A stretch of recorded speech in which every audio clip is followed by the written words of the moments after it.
Hello, my name is JournalTrack3 and I'm going to present the paper Learning Abstract Representations Through Lossy Compression of Multimodal Signals in the JournalTrack. I'd like to start by thanking my two collaborators, Charles Villemot, he's a PhD student in the lab. He's very talented and he'll soon be looking for a job, and Gianluca Baldassare, who is a long-term collaborator from Rome. Now, developing cognitive systems need to form abstract representations, and ideally without supervision. And with abstract, we mean representations where the details have been removed and some more generalizable core has been retained. For example, you might distinguish a particular experience of seeing a particular cat versus a representation of any cat. Now, lossy compression is a mechanism that removes details from representations and therefore, in this sense, leads to abstraction. But what information is kept and what information is removed if we do lossy compression of some signals? We've decided to look at this in the context of multimodal signals, which we think are very important for cognitive development. Consider perceiving your favorite coffee cup by haptic and visual input. There's some information like the temperature or the roughness of the surface that is only available to the haptic modality. And there's some information like the text that may only be accessible to the visual modality. But there's also some information that is accessible to both modalities, and that is the shape of the cup. So if we want a more abstract representation of a cup that retains only the shared information, this could be quite useful because we might end up with a representation that only consists of the shape and has discarded a lot of the information like temperature, roughness, text printed on the cup that is accessible to only one or the other modality. To look at this more systematically, we've used the basic setup that uses an autoencoder to compress multimodal input. And the whole approach has 3 steps. In the first step, we generate multimodal input, where we have different sources of information called X, and this could be like the text, the shape, and the temperature in the previous example.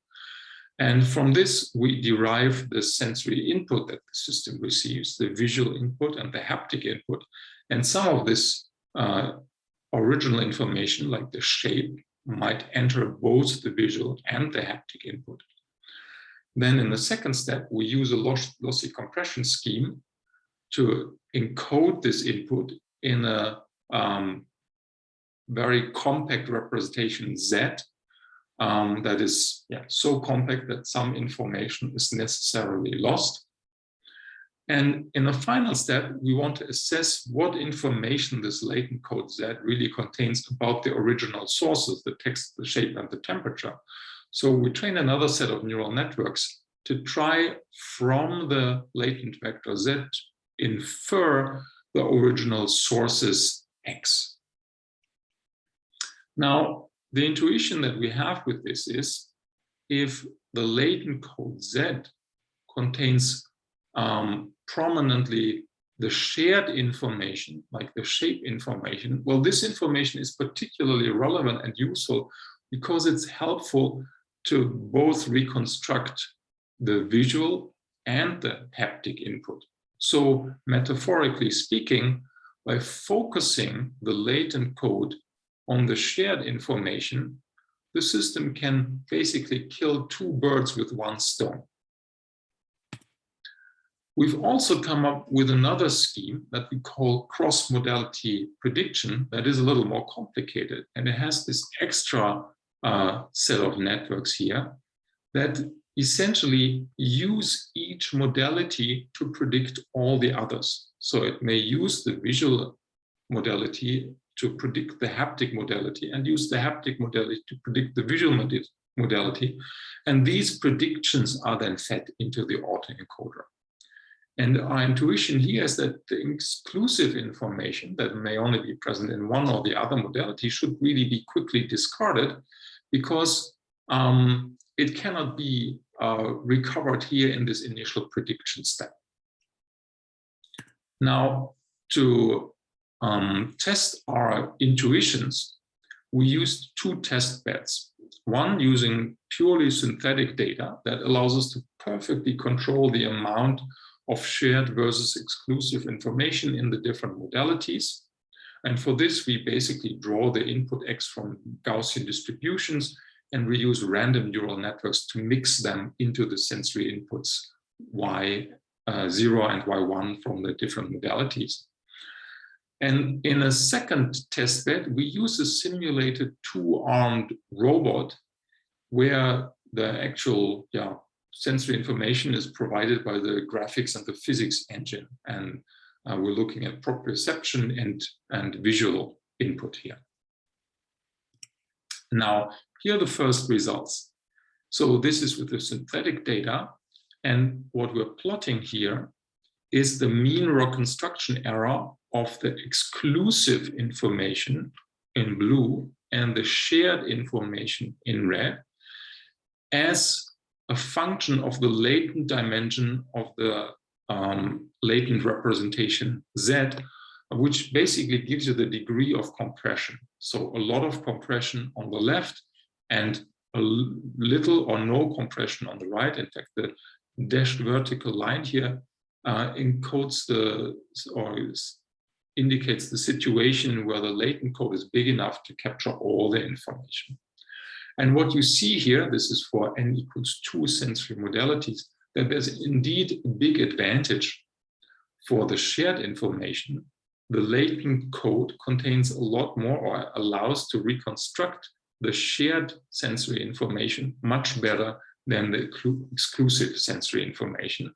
But if the bottleneck of the autoencoder becomes big enough, eventually both will be encoded perfectly, but then we're also not abstracting anymore.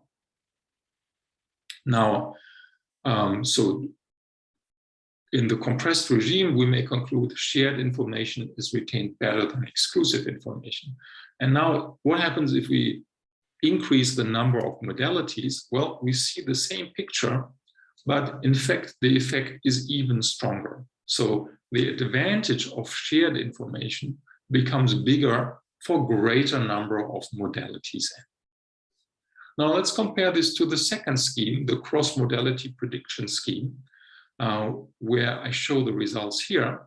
And again, we see that the shared information is privileged over the exclusive information. And in fact, the cross-modality prediction approach successfully isolates the shared information. So it's barely possible at all to include, to decode any of the exclusive information in the setup.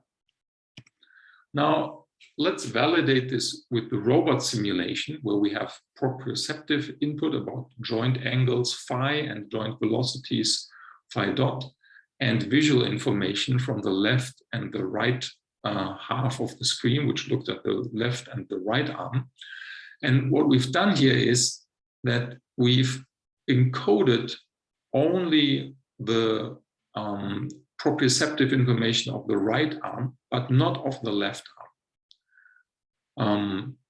So what that leads to is, again, an advantage of the shared information. The right arm information here in blue is encoded very well, but the left arm information, that is where part of it is not shared, is encoded poorly or not at all. And this is here visible in the joint encoding approach and also in the cross-modality prediction approach.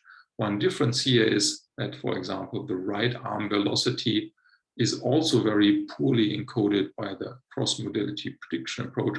But this is that it's because the velocities are not really contained in the visual information, because the system only sees snapshot and not really videos of movement.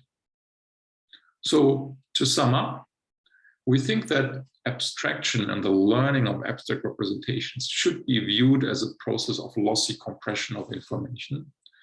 And we showed that lossy compression of multimodal information via autoencoders preferentially retains the shared information that the different modalities have in common.